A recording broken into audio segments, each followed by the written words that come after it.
Hi, my name. Did you start? Hi, my name is Amanda Nelson, and I'm an intro to teaching online.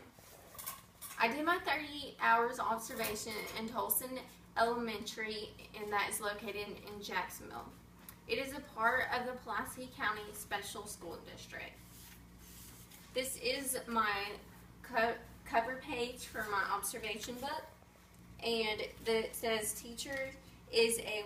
teaching is a work of heart, and I think that's very fitting because this is my dream career.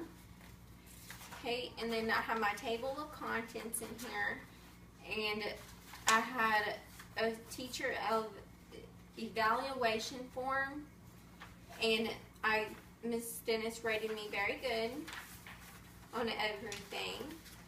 So my first tab is the introduction. My first appearance of the school was that it was run down and there was little modern technology. They did have desktops in the classroom, but there wasn't very many, and the students had to share, and they're out of date. Only 33 students don't get free or reduced lunches. And out of 394, that's not a lot. So these are low-income people that attend the school, families that attend the school. I did my observations in Miss Dennis's classroom, and this is the split 3rd and 4th graders classroom. So it's not very large class, but that benefits from more one-on-one time she's able to have. And she said these are students that aren't behind too much, but they're just barely made it to the next grade level, so they do need extra help. So for that reason, there is a teacher and a paraprofessional in there to help them. My first tab is the seating arrangements. The glow is that the 3rd graders are on one side and the 4th graders are on another side. So if there's different lesson plans, Miss Dennis is able to look at the 3rd graders and pass the papers out to them, and then to the 4th graders. And if they needed extra help, they were sitting together to be able to help each other. The grow is that the teacher and the paraprofessional desks were behind the students. So when they were sitting at these desks, they were not connected with the students. So there was a lot more talking in between and distractions. When I think if you put the teacher's desk in front of the students, you'll be able to keep track with them a little better. My next tab is classroom management. The glow is Miss Dennis's way of managing their discipline. It was a discipline management plan, and teaching, especially this one, is low paying. So this came right out of Miss Dennis's pocket, and she was able to give treats on Friday to the kids that were good all week, and she did like Frosties and candy. So that was really sweet of Miss Dennis. The grow is how lenient she is with her discipline. She gives a lot more warnings than she does actually marking them down on her management plan. So I think if she would just be a little stricter with them, that would help them. My next tab was classroom learning.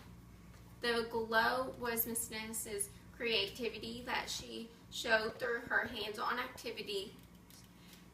She said making activities are very challenging, but she does have experience in teaching, so she was able to come up with more than what I probably would if I just my first year of teaching. The grow is the structure and books. Miss Dennis said that they do have some textbooks in the classroom, and I did ask why they weren't using those, but she told me that they're either out of date and not very helpful, or they don't use the Common Core that they're now teaching in school. So I think if they had up-to-date textbooks, they could actually use these, and it would be a great resource for them. My next tab is learning activities. The glow is the hands-on activities like I had mentioned.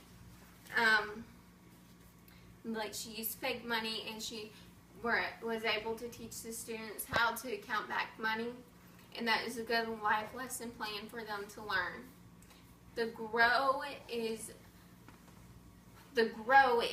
directions when explaining, and she's very scatterbrained.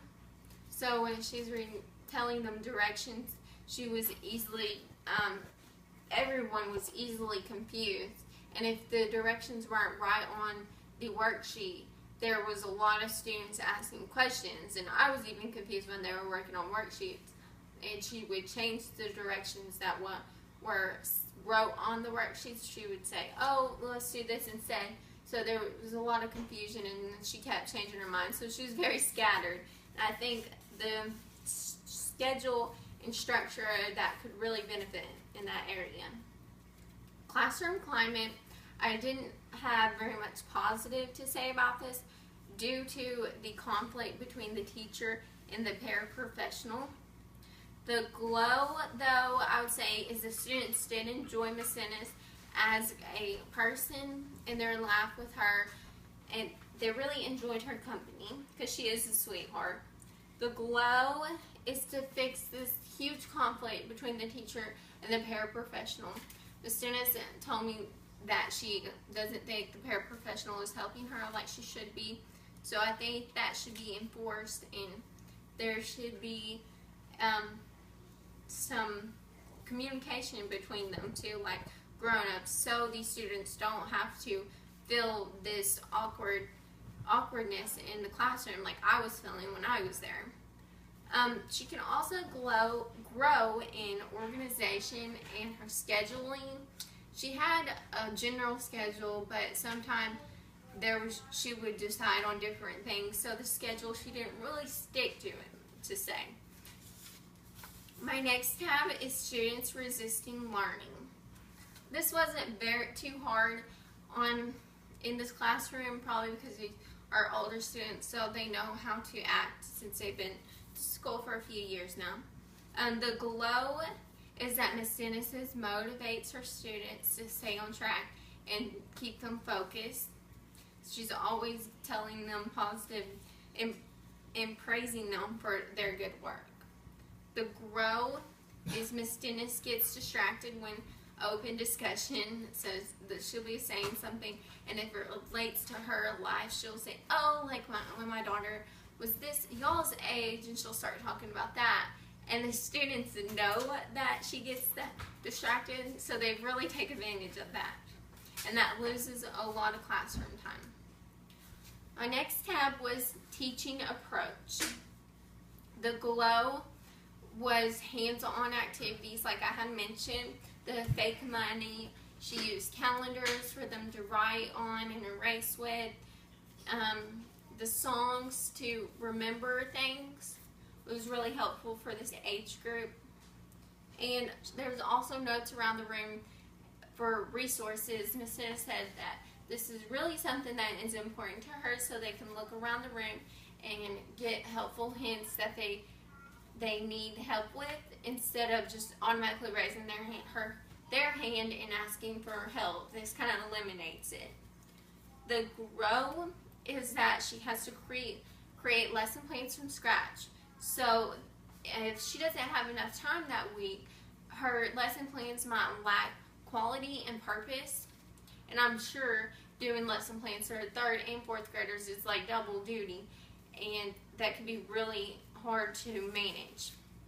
But she does have some experience, so that helps with coming up with lesson plans. She said she has taught 3rd and I think 4th graders also in her many years of teaching, so she is able to kind of use what she has learned through the years and put her knowledge into that. And there's also great resources like some websites where there's downloadable lesson plans, and there's Pinterest to get some of that hands-on activity that can really be beneficial and fun for the students also. Okay, my tab in my observation notebook is the conclusion, and this whole experience was very eye-opening to me of what to do and not to do in a classroom. So whenever I start teaching, I will, with more observations, I will have knowledge of what to do, and hopefully learn from these teachers over the year. Okay, and my negative to say about this was the conflict between the teacher and the paraprofessional, and that was like a big thing in the climate. The no lesson plans, I'm sure, like I said, her experience helped with this, but if I was coming in my first year teaching, I would have no clue on what to do. Not organized and structure would be a big thing to get. And overall, Miss Dennis is very sweet person, but she is very unorganized and sometimes scatterbrained. So that really showed when teaching her students. Loving it.